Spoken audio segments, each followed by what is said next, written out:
Welcome to the Enneagram 2.0 podcast. I'm Beatrice Chestnut. And I'm Uranio Paes. And today we are talking about typing and mistyping, but mostly about mistyping. How people often have trouble finding their type and also get confused in finding their type and even sometimes think they're one type for a period of time before realizing that's not actually their real type. Yeah, and there are many reasons behind people mistyping, both self and others. Many different reasons. And the first thing I guess I would like to say is that it's harder to find your type on the Enneagram than it is in other models, other simpler models. When you find your right type, the kind of thing that the Enneagram gives you is not to be compared with any other model, in my view. But finding out your type is not the easiest thing. And sometimes people think they have found it, but not really. Yes, it's definitely a bit of a barrier to entry for people interested in the Enneagram. It can be sometimes a little frustrating, or sometimes it can just be hard to know. Like, how do I discover my type in a way that really works? And I think we hear from a lot of people when we're teaching a lot of questions around, can you say the difference between this type and this type? Or how do I know if I'm this type? And so I think one of the reasons why we decided to do this podcast on this topic is to really help people not only find their type, because people who already know their type may be listening to this and may find this interesting, but really to kind of dive down a little bit into what happens when people mistype themselves. You know, why is it legitimately difficult to really settle on your main type? And how can you avoid some mistypings? And how can you start to think about this in a way that really helps guide you to the type that you really are? Yes, and there is this whole business of trying to find someone else's type. When you know your type already, it's almost unavoidable to start thinking of what someone else's type is. And sometimes, people you know in your life, but other times public figures.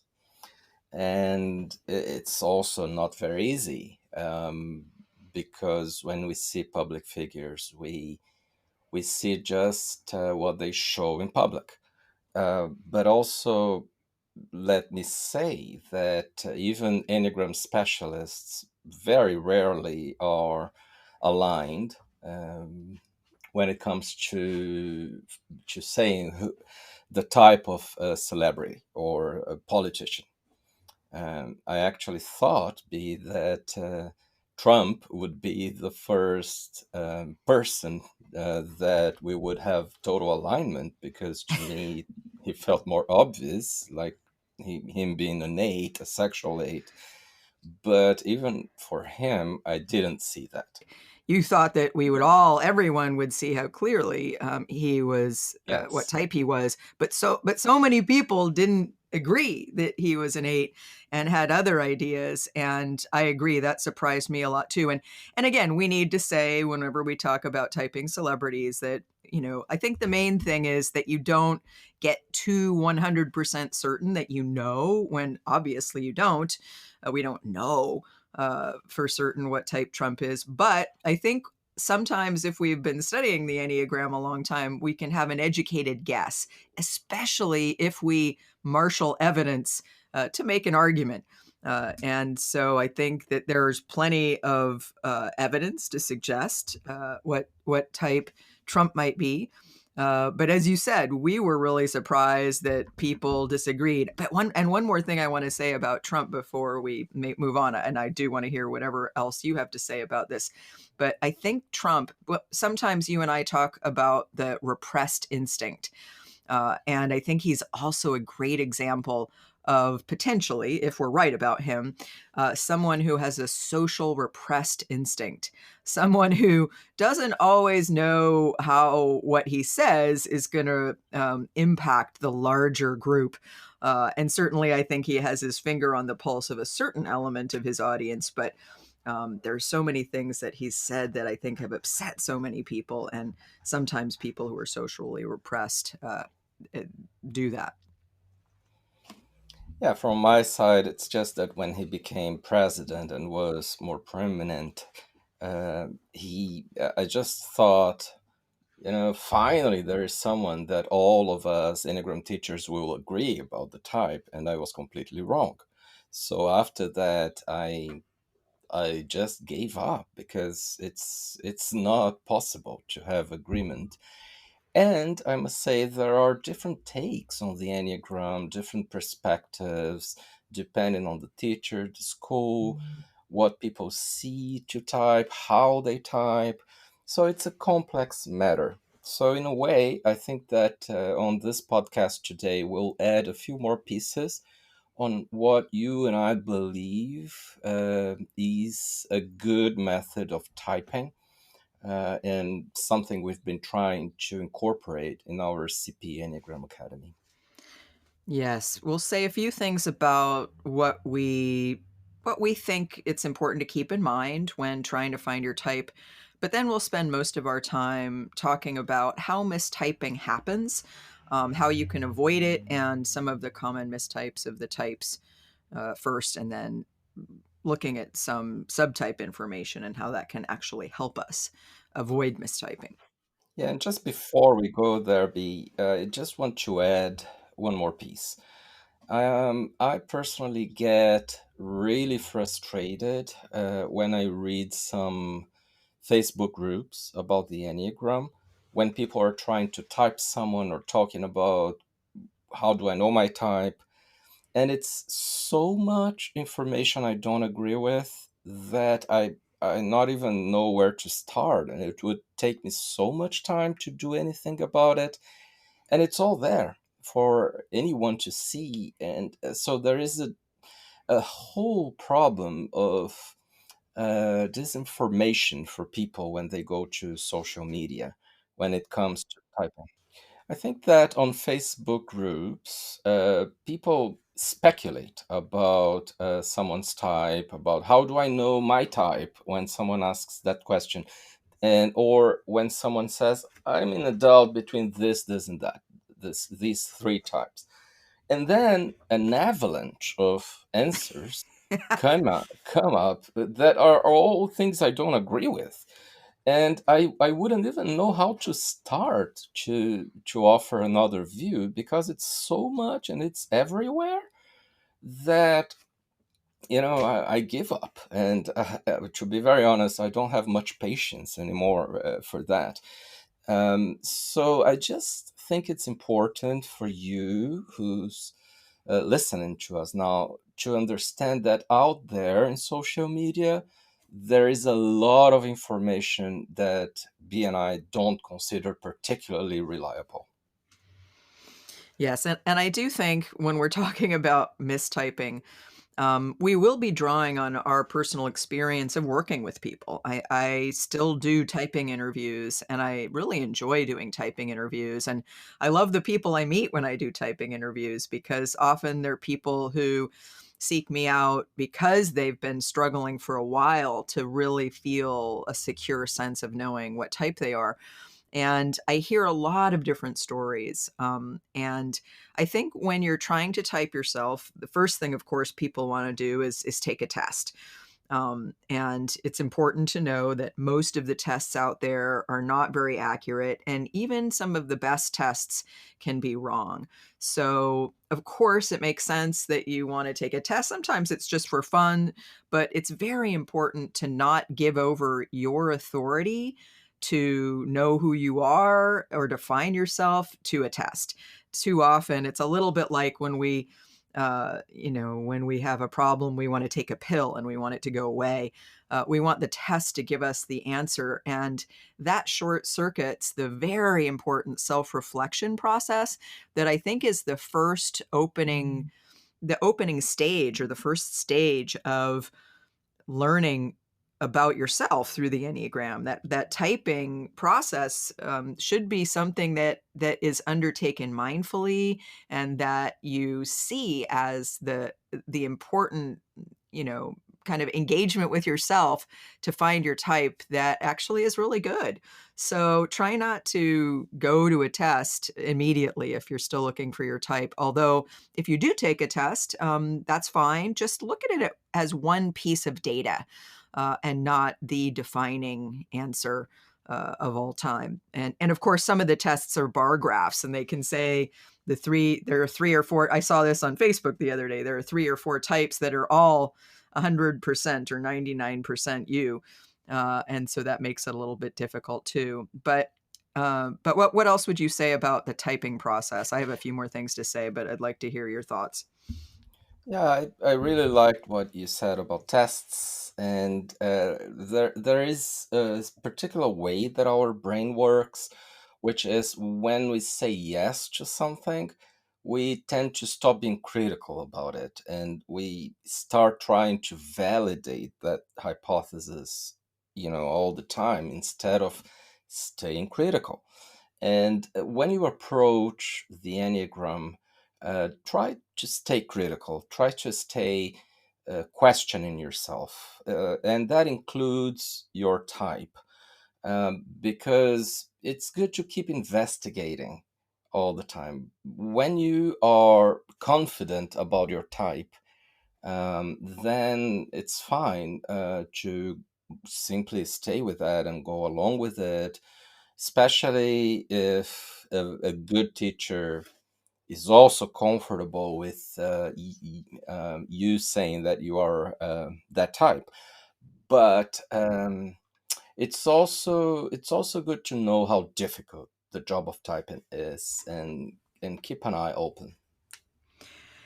And since you've mentioned teachers, I want to mention something that I hear a lot in terms of how people get mistyped, and that is through teachers or Enneagram coaches.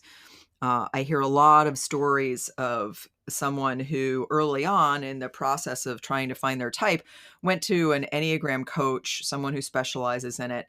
And I just think there are a lot of people out there using the Enneagram who maybe don't know it at a deep enough level to type people with skill and precision, but don't know that they don't know enough. I think most people are very well intentioned. But for instance, I hear a lot of stories like, early on, I went to a coach and I thought I was this type. But for instance, I thought I was a 2, but then this coach asked me, are you patient? And I said, no, I'm very impatient. And she said, oh, well, then you can't be a 2. 2s are patient. And when I hear that, I think, well, that's a little bit weird because I think 2s can be patient or impatient, and many 2s are impatient. I know for me as a 2, I've had to work at being patient. I would say I can be patient now, but I sometimes can be very impatient. And when I am patient, it's usually through a lot of effort, and when I get there, I wouldn't say it comes naturally. So I think there's a way, and I've heard again a lot of versions of this story. I went to an Enneagram coach, and they said I couldn't be a 4 because I don't have this characteristic, and I think to myself, well, that characteristic isn't necessarily definitional of a 4, and especially what that person said. So I think sometimes people fix on like one specific question that determines, no, you can't be this type, when that specific question or issue or topic is not the core definitional. Like you can go either way and still be that type. I think there are some really core definitional things, and we'll probably mention those as we go along, that if you don't have it, then you probably aren't this type. But there are a lot of different things that aren't that hard and fast. And so I think we need to be aware of those. And when I'm helping someone type themselves, and I'm listening very carefully to what they're saying about themselves, I just think there's so much nuance on so many different factors that we have to really have a good ear. And I think if you use a typing consultant or teacher or coach, you need to you know, check the person's credentials. How long have they been doing it? How long have they been working on themselves using the Enneagram? Where did they get their training? All of these questions are really important. And even if you have an experience with a teacher, coach that you like or that you think is good, again, don't even take that as the final answer. Keep open and really make yourself the final authority on what type you are, and especially in consultation with people who know you well.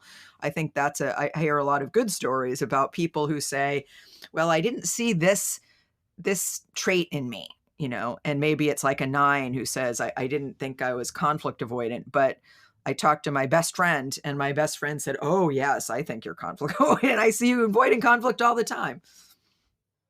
I think B, that teachers need to look at their power shadows because they sometimes lead us teachers to concluding something too easily and nailing down type for people, which is not a good idea, even if you're right, because the process of someone finding out their type brings an aha moment that is unique.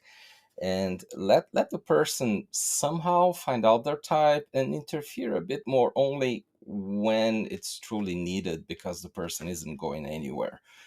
And if you know that some teachers don't have enough information, for instance, about subtypes, or don't have enough experience to see the subtleties sometimes, then it is dangerous if you just follow what a teacher say.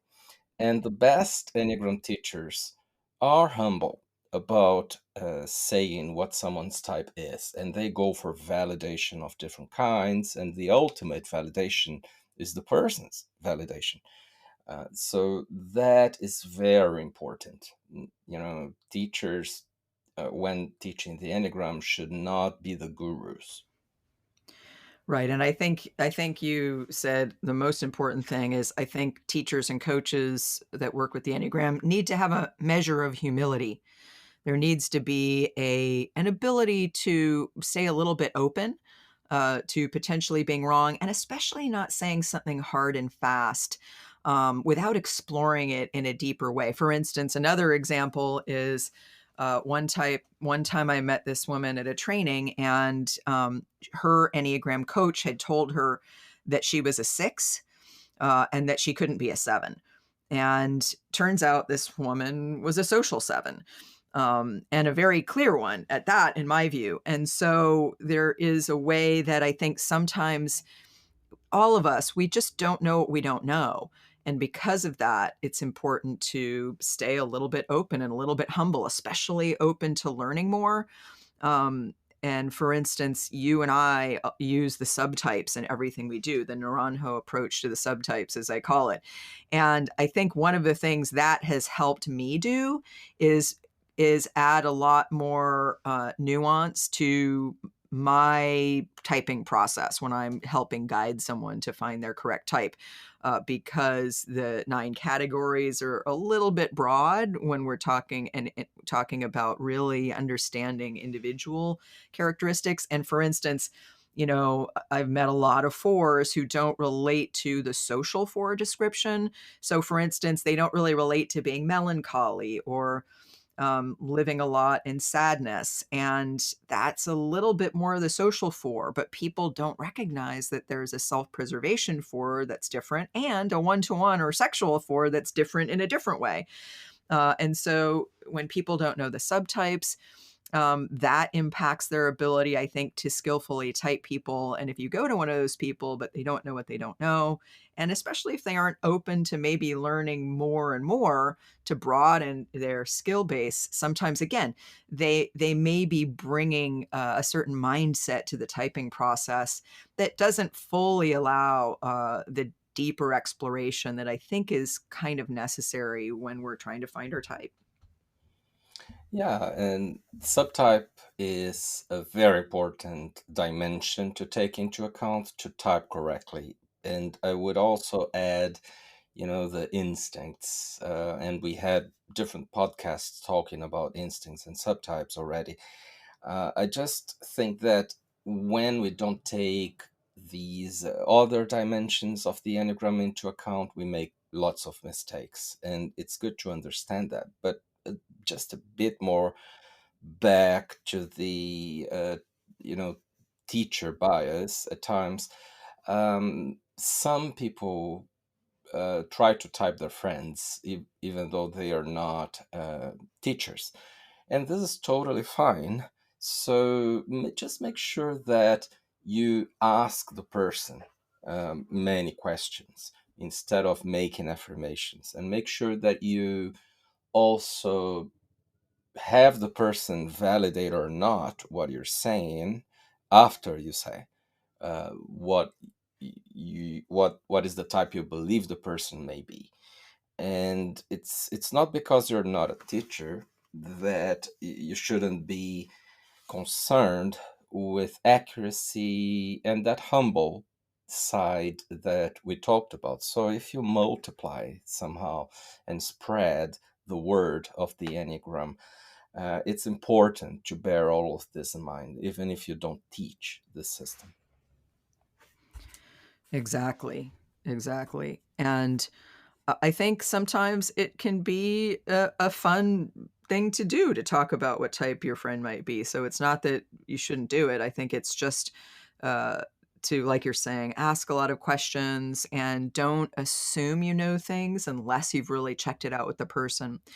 And so I think to sort of sum up, I think if you're trying to type yourself, the best thing, of course, to do is to read sort of authoritative type descriptions of what type you might be.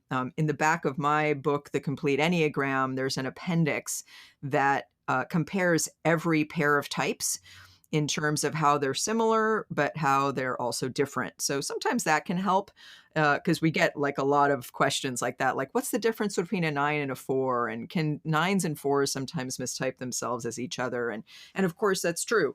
But sometimes I think people need some good information about how are these types similar and how are they different.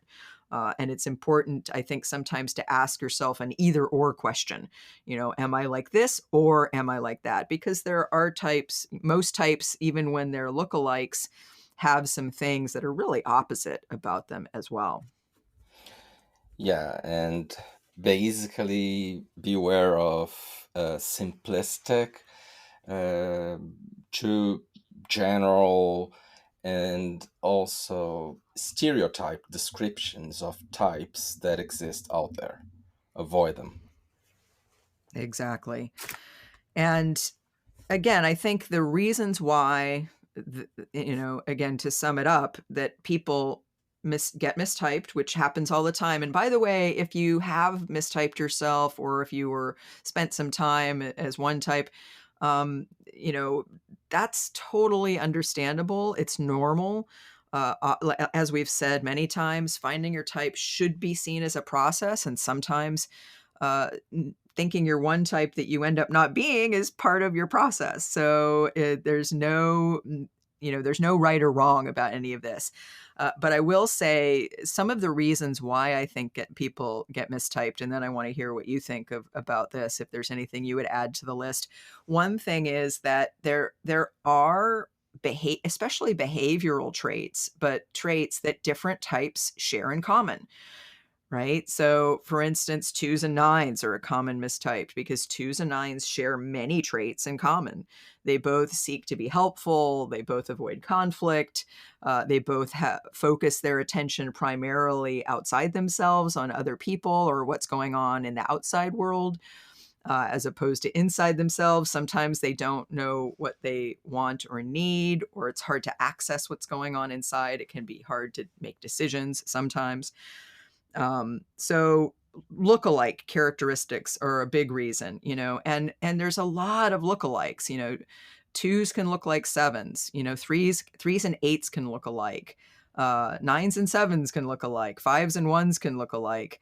4s and 6s can look alike. There's a lot of lookalikes if we look at some of the traits, not all of them, of each type. So it's important to recognize that it's normal to have some sense of confusion when finding your type, because you might really hear something about one type and say, "Oh, I'm exactly like that." But the important thing is to remember, well, maybe there are other things about that type that you don't relate to also. So try not to also fix on one big characteristic. Try to take a more holistic view of each type and really be honest with yourself about what you relate to and what you don't.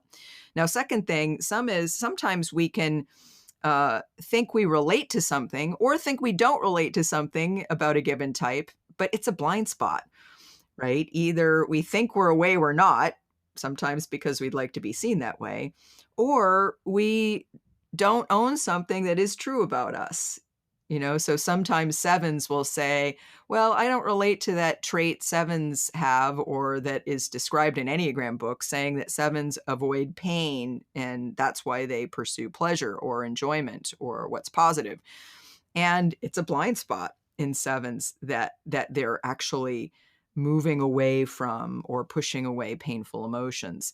And so some sevens just won't relate to that. So it's important to always keep in mind the question of, is this a blind spot? Is there something I'm not seeing about myself? And that's why I think, especially if you have people in your life that know you well, that you really trust, it's good to ask them, but again, don't give that person the final authority either. Maybe just ask them about something or something else, because I've also heard people mistype themselves and say, well, my friend agrees, my friend thinks I'm this type, and so she knows me well, and so that must be the truth.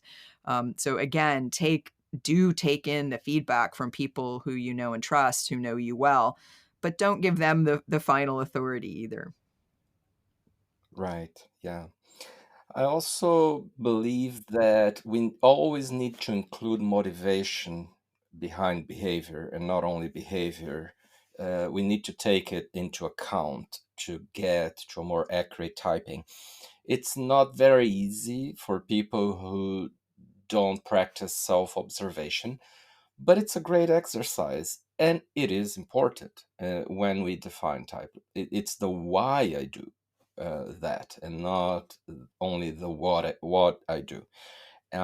So there are similar things that different types do, the lookalikes that you talked about, but usually the motivation behind that is quite different. And if you understand motivation, then you'll understand something very important to become skillful in typing.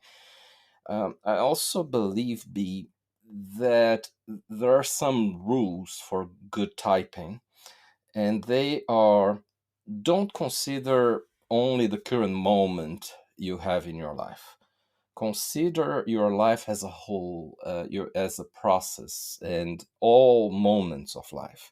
Also, don't think of yourself as you are in one area of your life, just at work or just in your relationships, and try to see yourself in all those areas. So those are two rules. I also like to watch for what sometimes I call the wannabes. Like, is this really who you are, or who you try to be, or who you would like to be? And it's great to think like this. If you are an adult between two types, ask yourself which one describes things that are really natural for me, meaning that I have never needed to make an effort to do that. And it's still most probably my first reaction. And then I control myself not to do it at times. But this is your type. Your type is not the other case that you have been trying to become, you have developed to be able to do. So it's what comes from factory. It's like, From the factory, yeah. yeah, it's like the very original you needs to be seen as your type. And of course, there is the thing about people who have been doing inner work of any kind, and people have changed, people who have changed because of that. So it's a good idea to look back and see how you used to be before you started doing inner work. And I know that sometimes people say, should we look at how we were in our 20s, for instance, those of us who are beyond our 20s. And I don't think it's like just 20s. I think it's like you're saying, I think it's look at your life as a whole. If you ask some of these questions, there should be an answer of like, yes, this is what I've normally been like most of my life. I do think it's important not to look at just what you're like now, especially if you've made a big self growth effort in the last 5 years, let's say. That said, I do think that some things are really hard to change that completely. Like I've heard people say, "Oh, I'm an evolved 8." Well, an evolved 8 is maybe an unevolved 2, and they're actually a 2, something like that.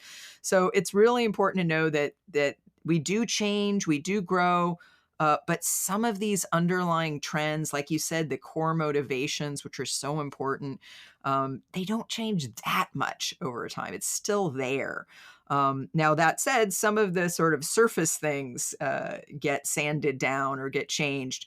And that's why it's important to look at what's been my main underlying coping strategy over the course of my life. Don't just look at when you were 18 or 24, but look at the overall trend in your life. And if you have changed lately, sometimes what can be good to look at is, okay, if you've made a big change effort, what's that change been about? Because sometimes when I'm doing typing interviews, I'll hear people say, oh, well, no, I do that less and less. Right. And I'm thinking, okay, so you've had to try to do that less and less. That's been an issue. And so the main answer is you do this, but you've worked on it and now you do it less. So listening for what you've had to work on, what has changed, and not just looking at the changed state or where you are now in a superficial way, but underneath, like what have you worked on and why have you worked on, and what were you like before you worked on that? Recognizing again that some things, even when we work on them a lot, won't change completely because these are deeply rooted habitual patterns that we're dealing with. Yeah, and one thing that sometimes I like to ask regarding what you've just said is if the person keeps having a first impulse like before, even if that doesn't become a behavior that is communicated to others. So that might be a good idea, thinking of your first impulses. Yes, and I think we can't say often enough that we often get confused because there are certain ways we'd like to see ourselves, or it's kind of like what you said about the wannabe, or ways that we would like other people to see us. And one of the important things about self observation that you touched on is the whole reason that one of the main and first methodologies connected to the Enneagram is self observation, is that when we really make a very consistent, mindful effort to really observe what we're doing, what we often find is we don't really know ourselves as well as we think we do.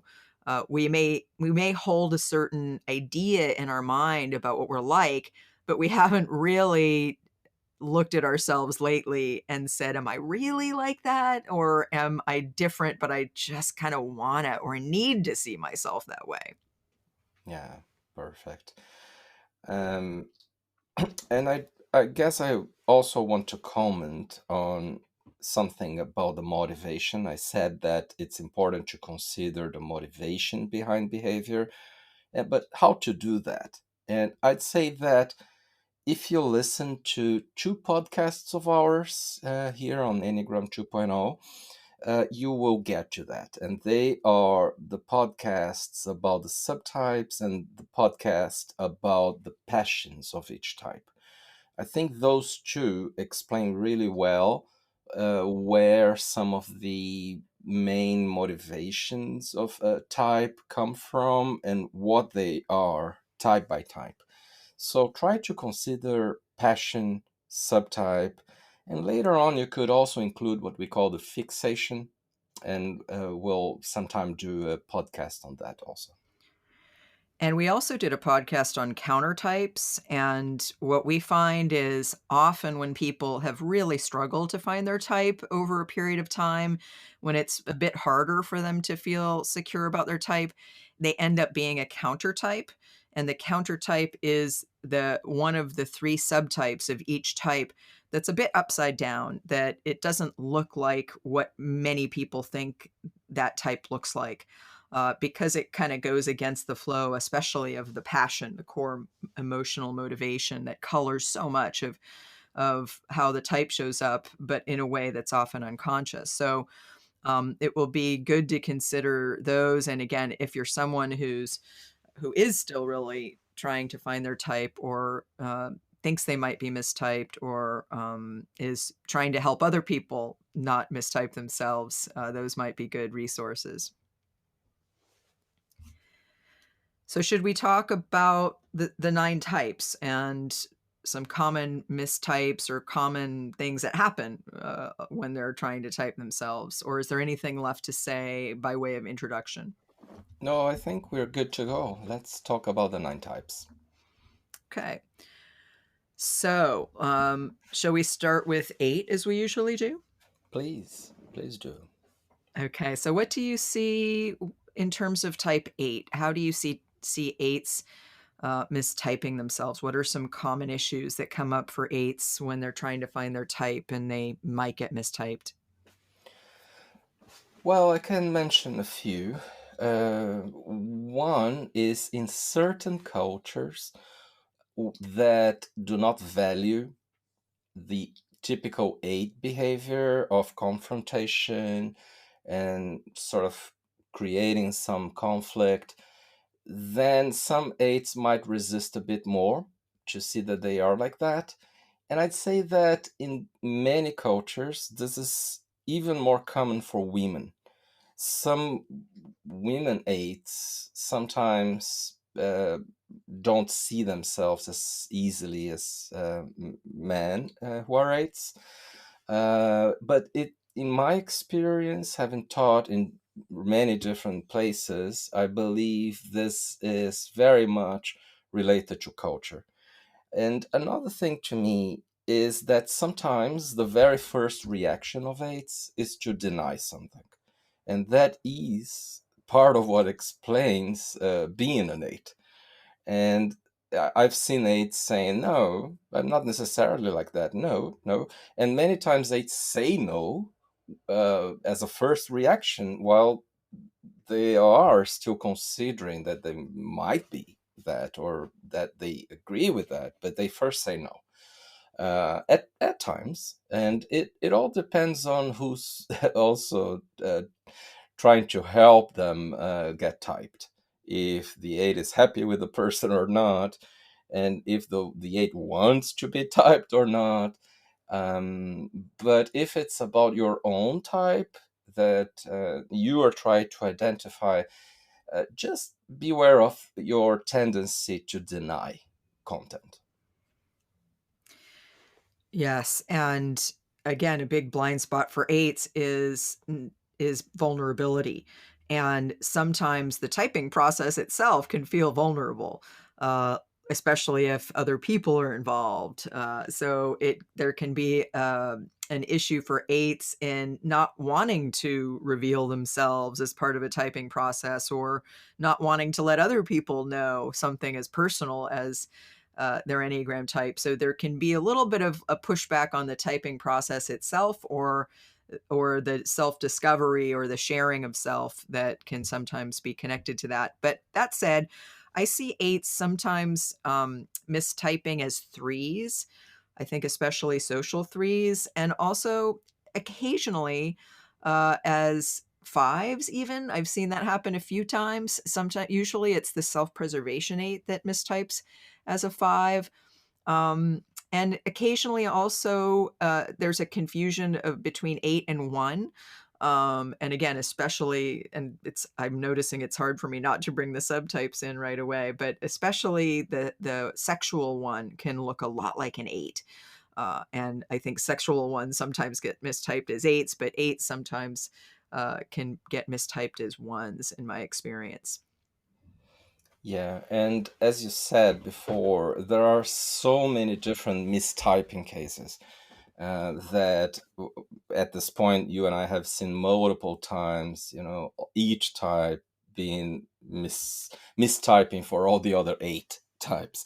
So sometimes, the social weight thinking they might be a two also, so many other cases. So bear in mind that, all kinds of mistyping can happen.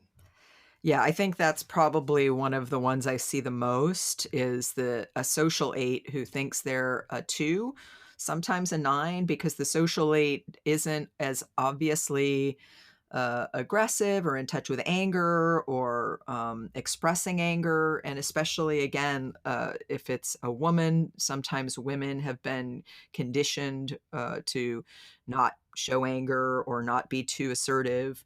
Um, that's not okay, and so sometimes that can get in the way of an eight woman, for instance, knowing that she's an eight. Anything else to say about eights before we move on? I think one more thing I'm remembering I want to say about eights is I notice more and more I see sometimes sexual eights getting mistyped as fours, or especially sexual four, because those two types can look very similar, or sometimes the sexual four getting mistyped as an eight. Yeah, So I that's think also those two, common. I yeah. agree So I with think you. And I want. yeah, one more thing from my side. I think that sometimes aides who have been making efforts to not explode and to contain a little bit, they also may think that they are not aides because of their current moment. But you need to see, all the moments in your life and your first impulse. I think another thing that can get in the way of eights recognizing themselves as eights is the sense that they don't always know how they impact others. And so they may not realize or own some of the aspects that are assigned to eights that are sort of on the list of traits. So that can be another thing that gets in the way. But let's talk about nines. What would you say about nines? How do nines get mistyped? What issues are there in nines finding themselves? I think sometimes nines get carried away by other types' descriptions. So one pattern to watch out for is when nines think that they have features of all nine types. And that is sometimes a tendency and sometimes a sign that the person might be a nine.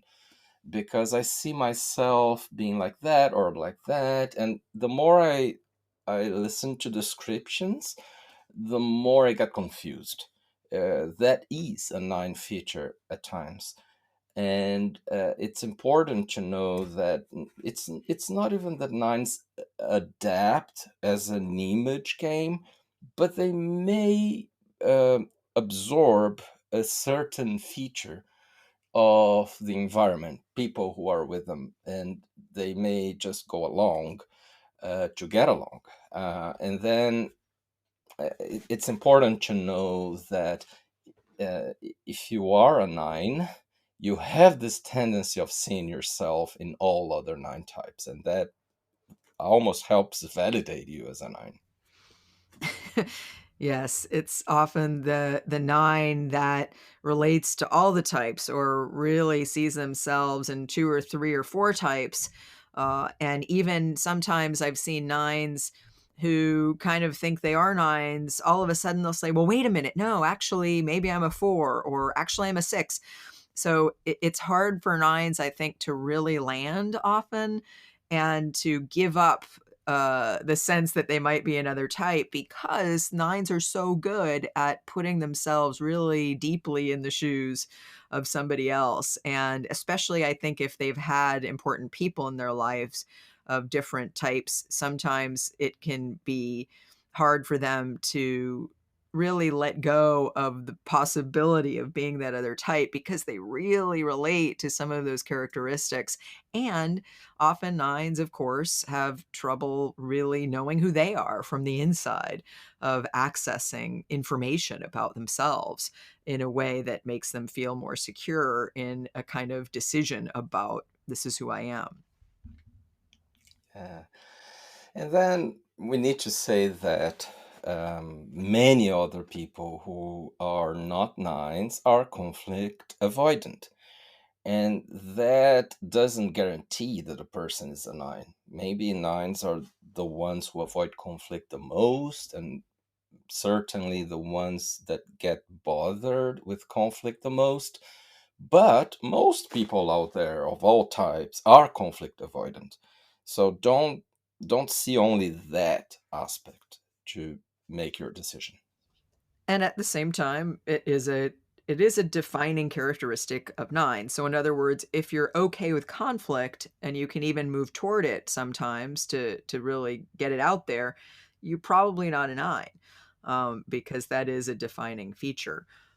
And so I do think that nines have trouble, especially getting mistyped as twos. I think that's probably at the top of the list because nines and twos are very similar, especially on the outside, or especially at a certain level of description, as I mentioned before. But I also think nines sometimes get mistyped, interestingly, as fives. And I see this because I think sometimes they have a similar energy. There's a kind of a little bit of a laid backness, or both nines and fives, it's like their energy doesn't come out to get you. But of course nines and fives are a bit opposite in some ways as well. But what else would you say, what specific types do you see nines mistyping as, if any? I think that one also many times because some nines relate to that perfectionistic tendency, which even isn't always present on ones, but we say that that is more typical for ones.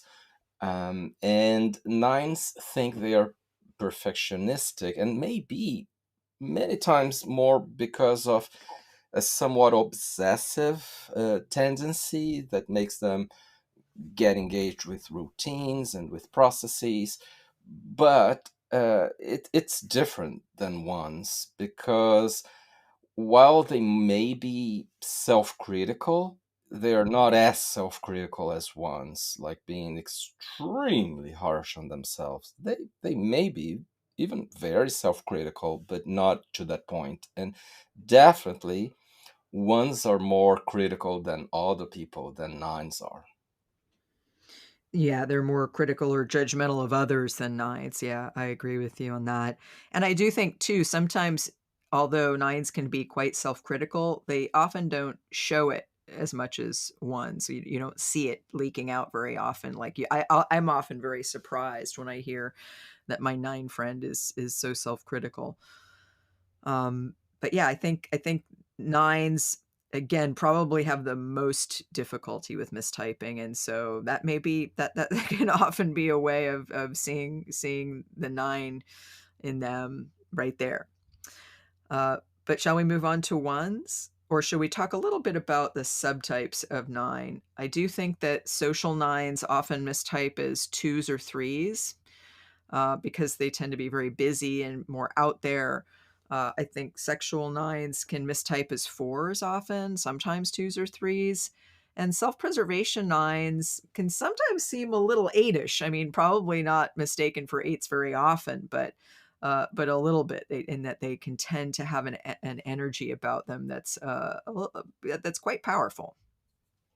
Yeah, this is a good summary, I'd say. And just the sexual nine might be the one that thinks the most that they may be all of the nine types.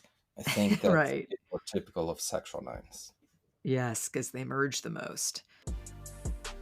If you're enjoying this episode, you will definitely enjoy the upcoming live online event, Avoiding Mistyping Pitfalls with Beatrice and Uranio. Participants can join live or watch the recording later. It's coming up this fall. Head to cpenneagram.com to get on our pre-registration list. Okay, so let's talk about ones. I think that ones mistype the most, in my experience, as sixes or fives. I think sometimes I hear self-preservation ones mistyping as sixes in particular, because next to sixes, I think they have the most anxiety or worry, and it's hardest to throw that off for them. And I think social ones often relate to five a lot. But what would you say? I think these are very common mistyping situations. Yeah. In some contexts, in business, I think ones might mistype as threes also, and vice versa. But yeah, I think those are common types. Now, what I observe, B, and it's funny, it's not very easy to explain or even to know why, but I think that ones sometimes are not willing to be discovered as ones. They resist a bit because of that, especially depending on who is investigating. I've seen ones being a bit stubborn when it comes to typing. And sometimes it's also because of the perfectionistic tendency. Like, are you sure? Do we need to see all that? And then the typical thing is, well, I read this list of 20 typical traits and I have 17 and a half, you know? And Hmm. this is something that I've seen many ones doing. And 17 and a half is a lot, but they think they see those two and a half that they don't see themselves as. So this is a little bit of a bias that can happen with ones. Yes, and I think ones, especially when they're very new to the Enneagram, can be one of the types that are more skeptical. And in my experience, it's because at first the Enneagram may seem like just another thing that sort of they criticize themselves about, or that other people can see them through a critical lens. And it can feel a little bit vulnerable, or they can feel a little wary, like, okay, what's this thing that's going to evaluate me, or put me in a box? And ones can be very logical, and so they can need to sort of see the logic behind it before they really get it. But I also think that sometimes when ones find themselves, it's actually kind of a relief to have an explanation or have context around what can be a very painful experience of them criticizing themselves so much of the time. Right. And what about the subtypes, B? What do you see as typical confusions?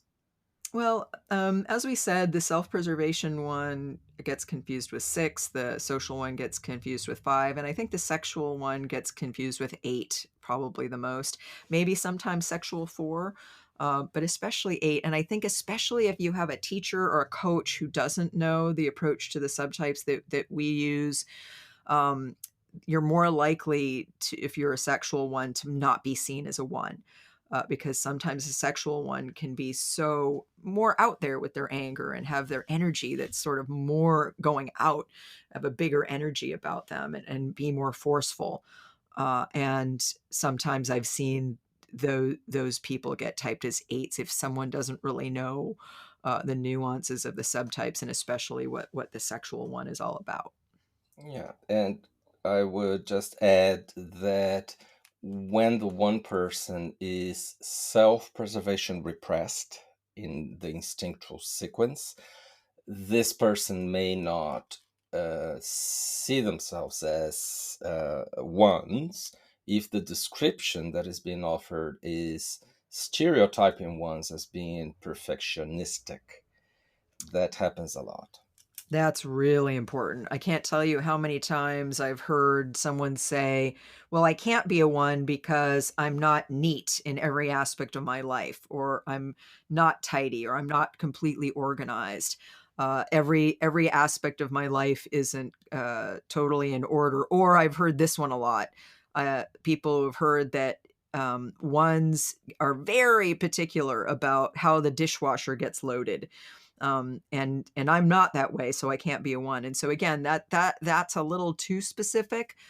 There are certainly some ones that may not care how the dishwasher is loaded, and then of course there may be many who do, but that wouldn't be, I think, a defining characteristic. And ones themselves almost always say that they're not perfectionistic in every aspect of their life, even if they're the self-preservation one, which tends to be more perfectionistic than the other two. So shall we talk about twos?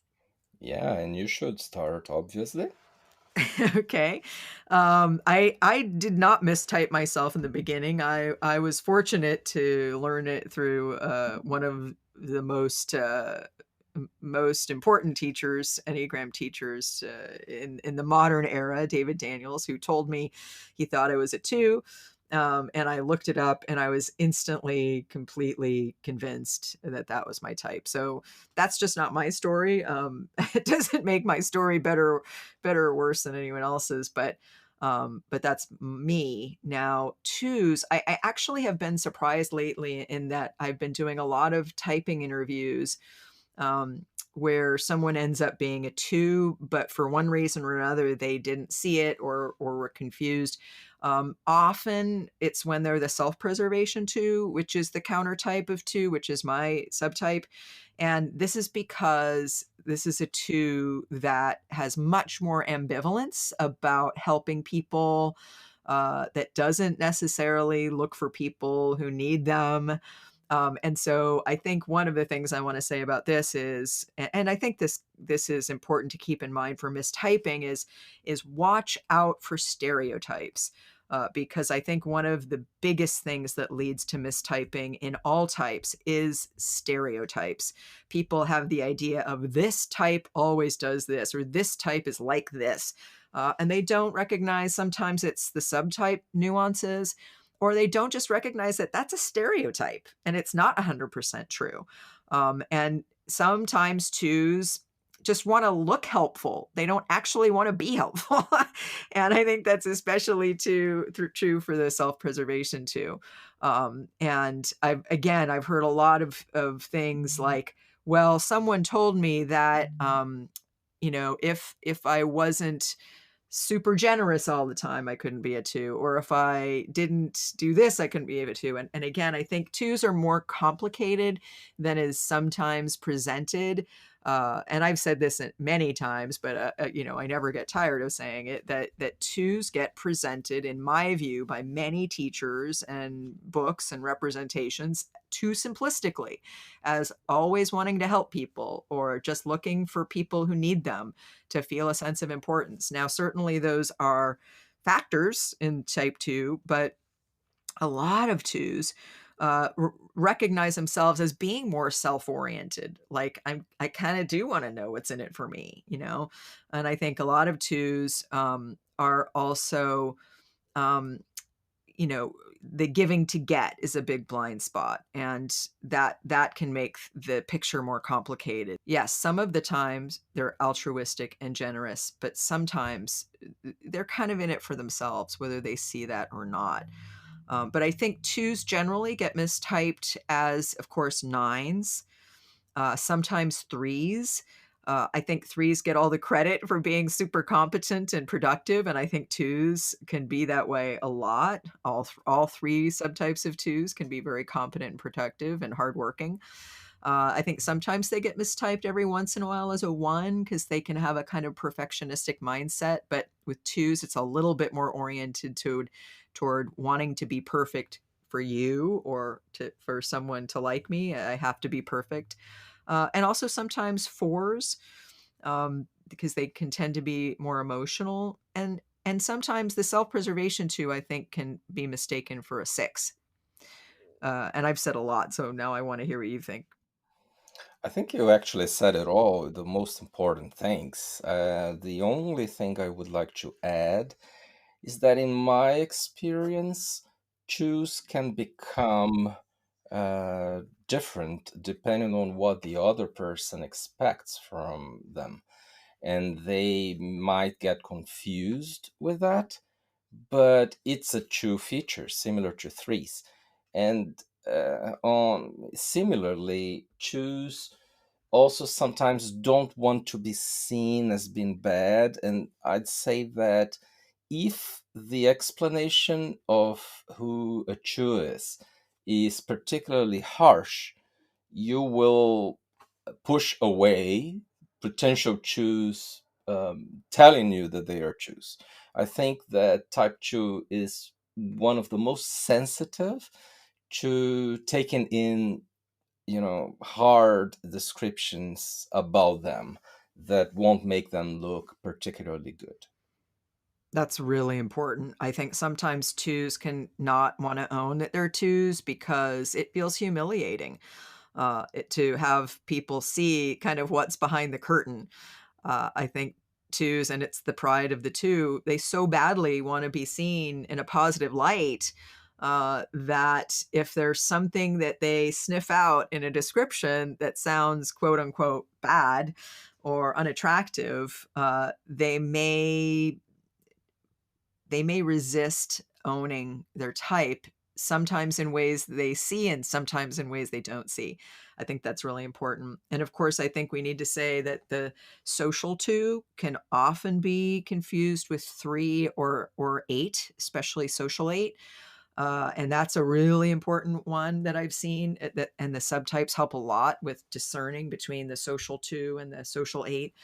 And the sexual two, I think sometimes can get confused, especially with four. But sometimes, sometimes with three and eight as well. So shall we look at type 3? Yes, please. What would you say about threes? What issues are there in mistyping when it comes to threes? Oh, one big issue is that threes become whatever you want them to be, like chameleons, and that is almost a definition of who a three is. So you need to be aware of that.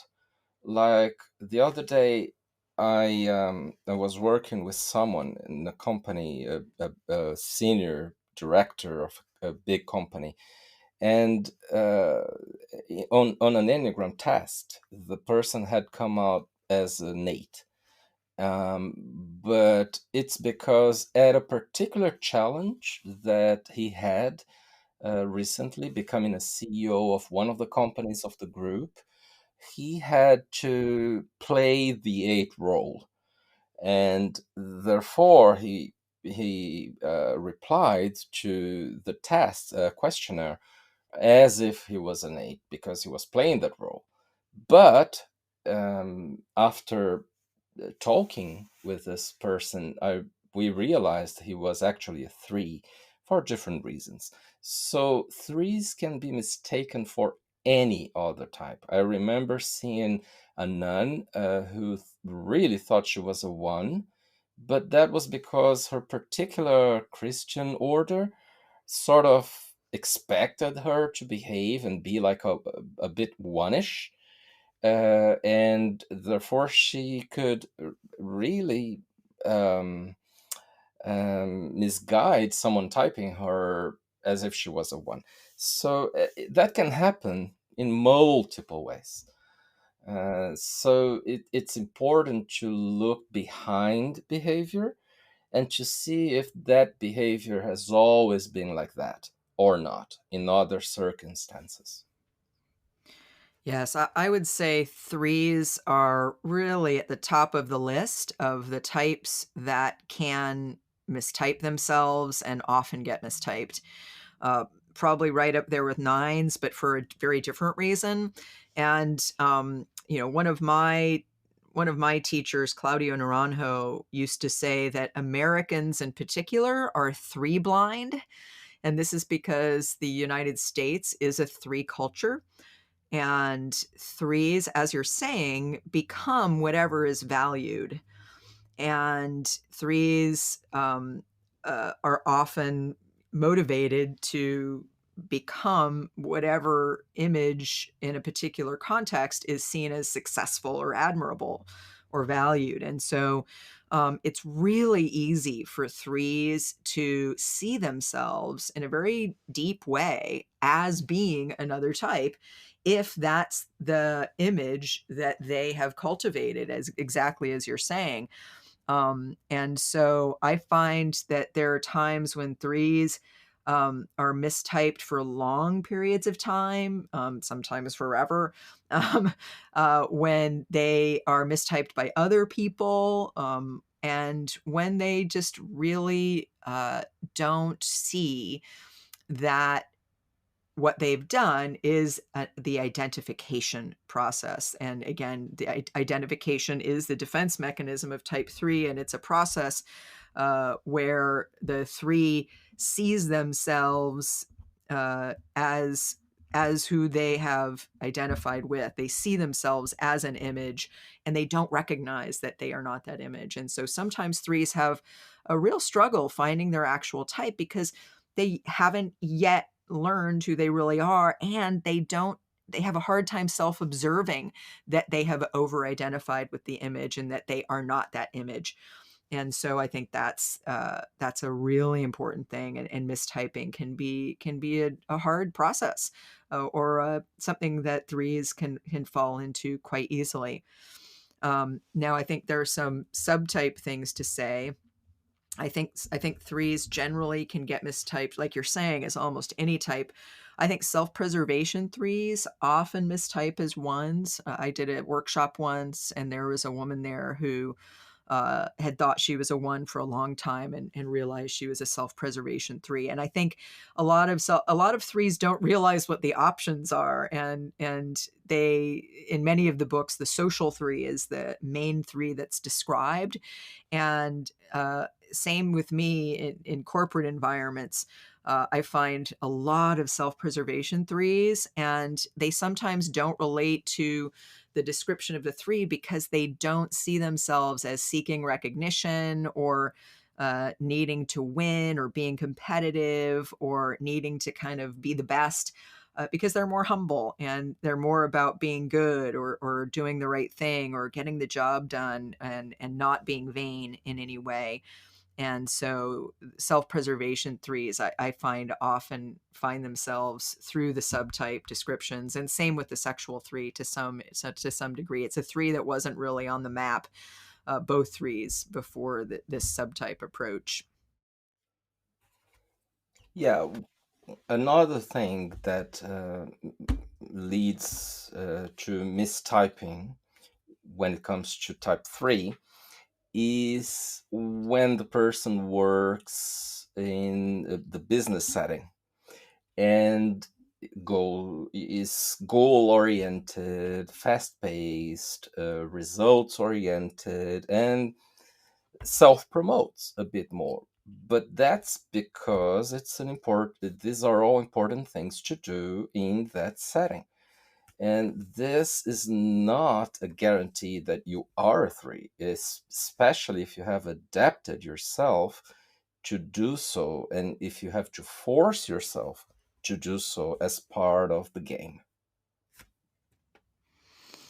Exactly. And if you, as a 3, sense that there are any traits that people don't see as admirable, you may not want to identify with that. And so there can be it can feel vulnerable, I think, for a 3 to actually find their type, and just hard to know. A little bit like 9s and 2s. Sometimes we don't know ourselves. Sometimes 3s don't know themselves from the inside. So it can be hard to say, oh yes, this is what I do, or this is what I am, or what I identify with, because of those blind spots. And I do think that sexual 3s often mistype as 2s, social 3s sometimes as 8s, and as we said, self-preservation 3s often as 1s, but also 6s, and other types as well. So shall we talk about 4s? Yes, What let's would go you ahead. say about 4s in terms of the way 4s can get mistyped? I think that in the West, many um, for men get mistyped because they not necessarily show their emotions as easily as women do.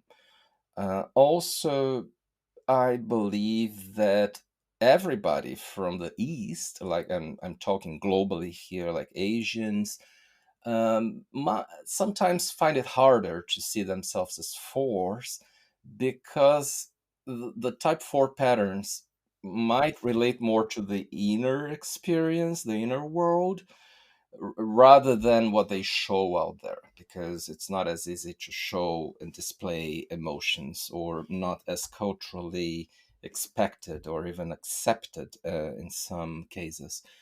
So this is something to keep in mind.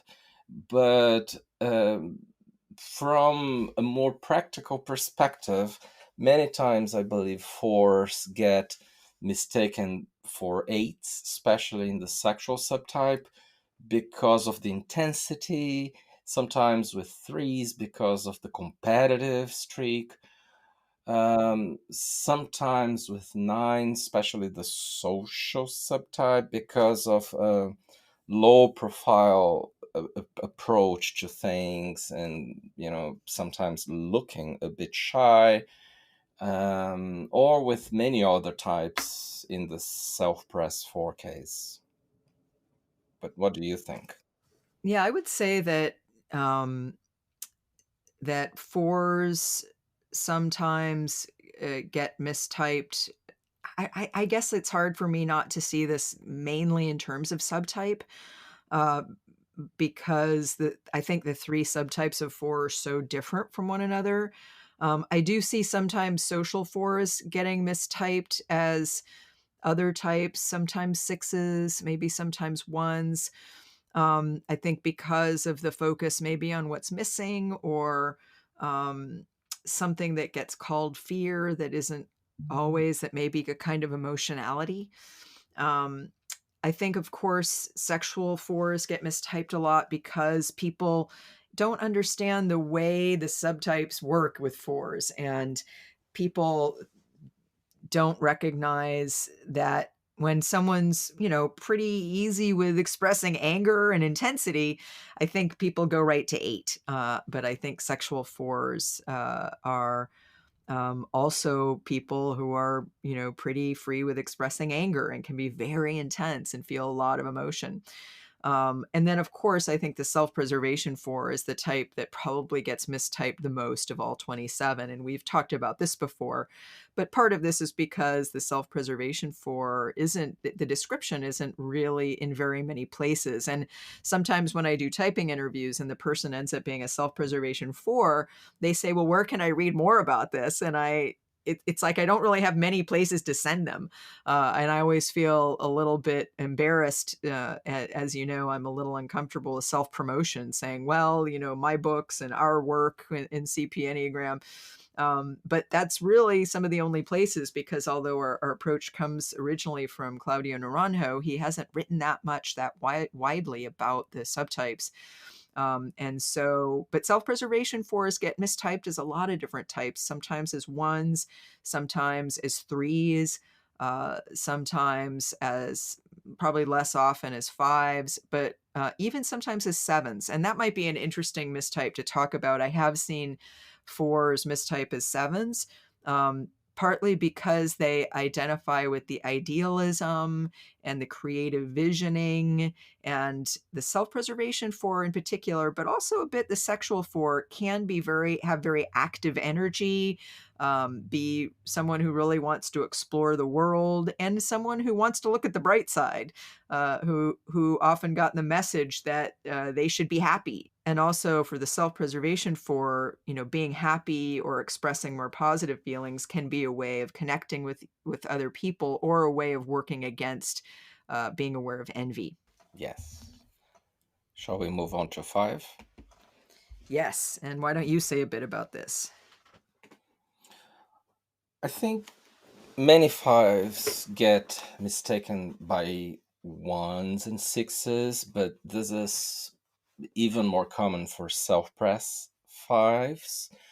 While the sexual five can be mistaken a lot for fours, and sometimes the social five also. And the social five can be mistaken for a three or even for a nine at times. And so it depends on subtype a lot, I believe, the mistyping of fives. Although, as you explain, the different subtypes of fives look alike. I mean, the three of them more than in other types like 4, 6, and 7. But I think it depends on subtype to see what the main aspects are for mistyping.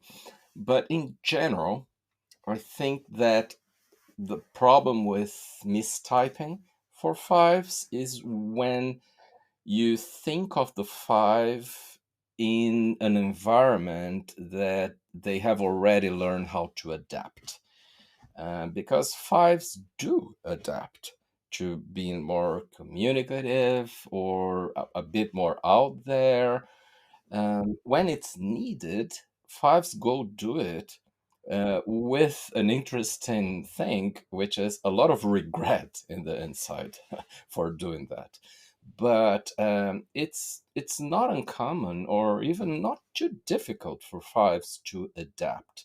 And there is a thinking behind that, which is if I don't adapt, people will bother me even more and I will have even more trouble. So I'd better.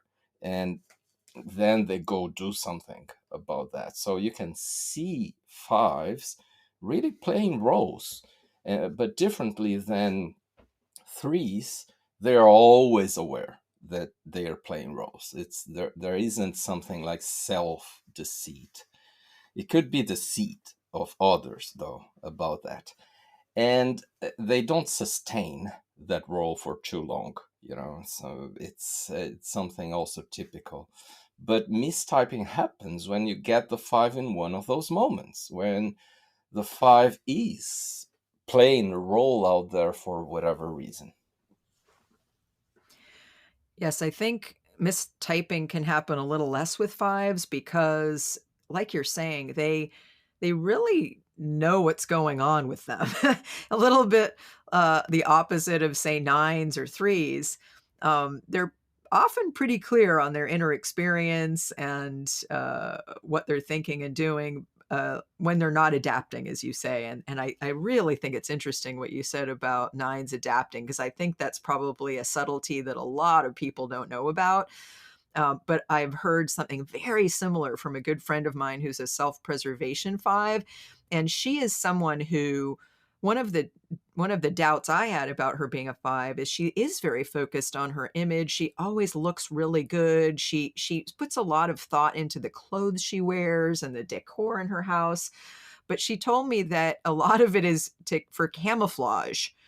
So exactly like you said, so people don't bother her. Like she has this good image so that it's almost like she can fly under the radar, that people don't notice her sticking out in any way. They don't, she kind of can blend in and not arouse any undue attention. So I think that's a really important one. But she was really clear from day one that five was her inner experience. I do think fives can often get mistaken at times for sixes, and sometimes fives can have uncertainty themselves. Am I a five or a six? Because there's a similarity in ways of thinking. I know that one question we often ask when we're trying to tell fives apart from sixes is the worst case scenario question.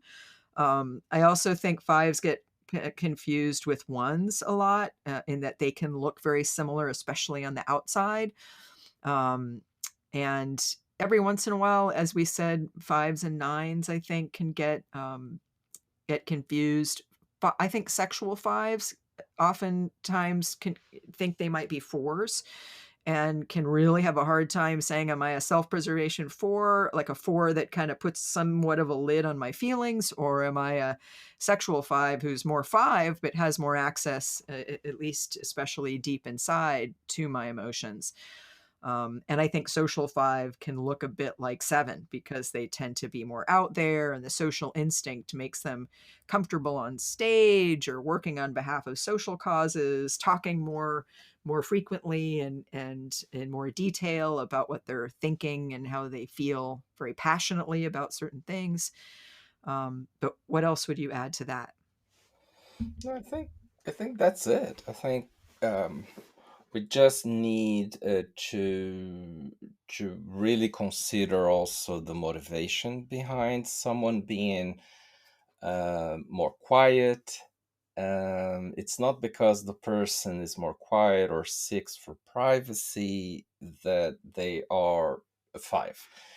There are other types that can do that, sometimes out of being just introverts, or in other times because they are shy. And for 5s, it's not as much being shy. It's really more a need to protect oneself and be private. But I think we said most of it. So what about 6s? What would you say about 6s? What are some common mistypes of 6s? So 6s can, first of all, doubt to the end if they are 6s. They can put it in question once more and again. And it's a pattern that almost helps us validate that they're 6s. And 6s can see themselves as being 1s a time, or 3s a time, sometimes 9, sometimes 5s or 7s. So I think it varies more. Sometimes 4 because of the so-called pessimism, which is questionable. But there are many sorts of confusion for 6s, and I do think that there are a big number of mistyping occasions with 6s in general. But what do you think? Yes, I think you're really right in emphasizing the doubt that 6s have, or the continual questioning that is their habit. And this can be applied to their type. It's like, well, am I sure I'm this type?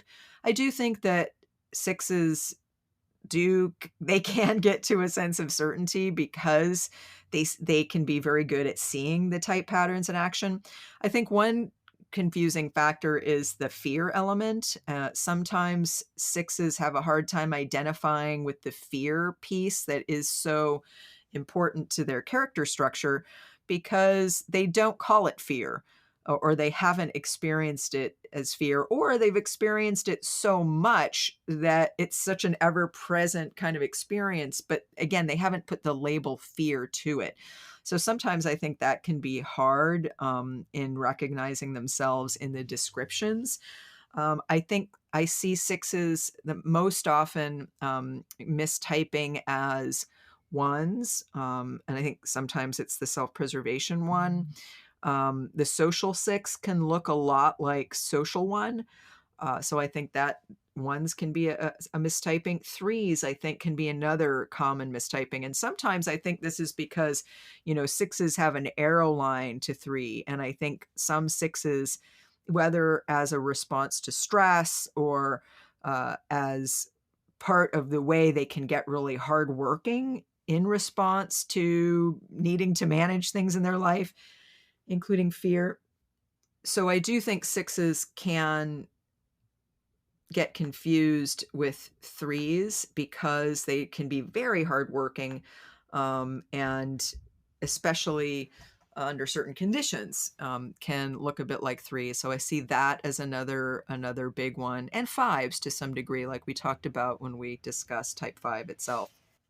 So one more thing to say about 6 and lookalikes is the sexual 6 can often get mistyped as an 8. And again, this is the counterphobic 6. This is the 6 that copes with fear through being scary or intimidating or aggressive. And so I think that's one of the biggest mistypes of all in the whole Enneagram. So it's important to recognize that this is a 6 that doesn't always relate to the fear part, which is a big differentiating factor between 6s and 8s, because 8s are much more fearless. And while sexual 6s don't always feel the fear with awareness, it's usually almost always operating underneath. So let's talk about sevens. What would you say are key mistyping issues when it comes to seven? I see many times that sevens don't want to be put in boxes and they want to say, oh, but I'm also like that, and also a little bit like that. So it's almost like there is an unconscious resistance against typing itself. Someone saying that I'm only one thing. And that's because of the passion of gluttony. But other than that, it's not a monopoly of sevens to be happy. And even at times, sevens are not evidently happy. So the idea is here to be able to just differentiate between the basic things behind being a seven and the more outer traits that exist in many other types also, like being positive. And that sometimes leads to mistakes. Also, many people avoid suffering. It's not only sevens, it's more a question of the degree to which they do it and how afraid they are of suffering, and in multiple cases in their lives, and suffering of different kinds. So that sometimes leads to mistyping. And finally, it's not because you're active, dynamic, and like changes that you're a seven. There are many other types that can be like that. So make sure that you stick to the passion of gluttony, to the need of multiple alternatives, and other features that describe sevens better. I do think one of the main mistypings for sevens is with three. I think threes and sevens can look a lot alike on the outside, superficially. They both tend to like to keep up a fast pace, and they can enjoy their work, and they like to make things happen. I do think a big difference is, of course, that threes are very good at focusing in, especially on like one goal at a time, whereas sevens have more difficulty focusing their attention. And because they think of so many things at once or so quickly, their mind skips from one thing to another. They have less of ability to really focus in. I think sometimes sevens can mistype as fives, and which reminds me, we haven't really said this so far, but I think it's implicit in a lot of what we've said, is often the arrow lines can be a source of mistyping. So you can be a seven that's maybe either in a particular period in your life or just as a theme throughout your life. You've identified a lot with five, or maybe you had a parent that was a five, or for some reason you are more five-ish. Sometimes the arrow line from one type to another can be a source of mistyping. You can identify a lot with that arrow line connected point. And similarly, I've heard just lately, just this week, of a seven that thought she was a one at first. And again, it's they can also be very opposite, one and seven. But I think that those are also common mistakes. And interestingly, every once in a while, and I'm always surprised when I see this, but sevens misidentifying as fours. And I think it's a little bit of a wannabe thing. I think sometimes some sevens want to be fours because the four is intense and creative. And especially from the seven point of view, there can be a little bit of a kind of a feeling of adventurousness around the four. What else would you say about specific, maybe subtype mistakes that can happen? Oh, I think social sevens really see themselves sometimes as twos or nines. And that is something to bear in mind. And self-pressed sevens can see themselves as threes, and some other types also. And sexual sevens can see themselves a little at times as fours, I think, but also I think in a way they are the ones who find out they are sevens the easiest. I do think that self-preservation sevens sometimes also wonder if they're sixes because they tend to feel a bit more anxiety and fear than the average seven. And I've seen self-preservation sevens be a little bit five-ish as well, but not so often. That's not the biggest mistype. It's time for our top five. What is our top five today, B? Our top five today is the types that are most fun at parties. Ah, I like that. Although I usually suspect that you create top fives that will leave fives out. Well, I didn't do that consciously, but perhaps unconsciously, I'm doing that passive aggressively somehow. But I wasn't aware of any intention in that direction. Okay, yeah, Okay. it's an interesting thing. I thought of, that made me change my mind twice while I was thinking of what types would be on my top five for several reasons that I'll disclose. But I know I'm still doubting my order mhm, in the top five up to this moment. So yeah, I don't have 100% confidence in this, but I think it's fun. yeah, And I do think that one thing I want to say is that some people think that certain types are always extroverted or always introverted, and I don't think that's true. I think any type can be introverted or extroverted. So this isn't necessarily about extroversion, but certainly there's probably an element to that, to being fun at a party. yeah. And I also think that many times people are not the same at parties. And then there are situations in most parts of the world that, like, people drink and then they become someone else. So, it's a limited amount of time and a, somewhat controlled situation. And sometimes people bring their alter egos and, other sides to, enjoying a party. So people might be a bit surprised with some of the results. But let's see. What do you think? What is your number five? So my number five is type six. And this is because I think sixes often have very good senses of humor. And they are often people who are making jokes and who are clever. And so that was my thinking, is that sixes can be fun at a party because they're naturally humorous. What Yeah. about you? Well, my number five is type three.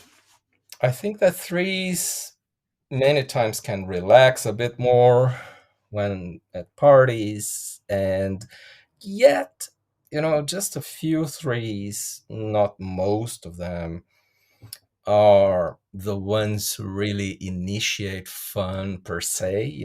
It's like they can do fun for some time, but I don't think it's their forte, the main thing that they can do. Although I think that's perhaps sexual threes at times can do that more, especially in parties, although they are a bit more shy, you know.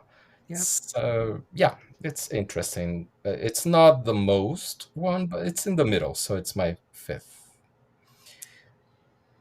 And your fourth, which is So my fourth is twos. mhm, I'm thinking twos are often very fun at parties. They like to be around people. Uh, they can be charming and fun loving, perhaps especially self preservation twos, such as myself. I do love a good party. But, I know that also sometimes twos can get overwhelmed by social situations. So I wouldn't say they're necessarily at the top. Sometimes they can lose themselves in parties because there's so many people that they may want to connect with and impress. It can get a little too much. But I would say twos can tend to be fun at parties. Yeah, twos are also my fourth here, and I agree with you. I think they are usually positive and even fun. I think that I took the word fun on this top five a bit literally, meaning that, to me, it's when people say things that are different, get a bit unconventional. So I didn't think choose would be even higher on the table. It's more like they are positive and nice, and they are flexible, loose, and they go along with positive stuff that is happening more than what I considered being fun per se. But I do think that they are, they deserve a place on the top five, at least for me. Yeah, I think twos like to have a good time. I think especially self-preservation twos can get mistaken for being a seven. They tend to be a little bit hedonistic and fun in that way. I also think social twos like to host parties. So I've heard many social twos saying they really like to have a good party. So that can be another angle on it. Yes, yes. So what's your number three? It's type one. Um, I see that many times ones are really funny, and perhaps they don't know how funny they are at times. Um, Sometimes when they try to be funny, they are, but most of the times they are funny when they're not trying, and it's so nice to see places and times when ones can relax that inner critic and be a bit more loose and say stuff before self-controlling, and I think that happens in parties, and I've seen many times ones being very funny in situations like this. I think you're really right. I didn't put ones on my list. I'm a little bit sad to say, but I really hear you. I think that parties can often give ones permission to break out of their normal routine a little bit and to let loose and to relax. And I think especially healthy ones can be very funny, and exactly like you're saying, they can really show more of who they are beyond the kind of serious level that they may put on during normal times that are sort of non-party times. Let's Yeah, say. yes. Yeah, yeah. What about you? So I put number nine at number three position.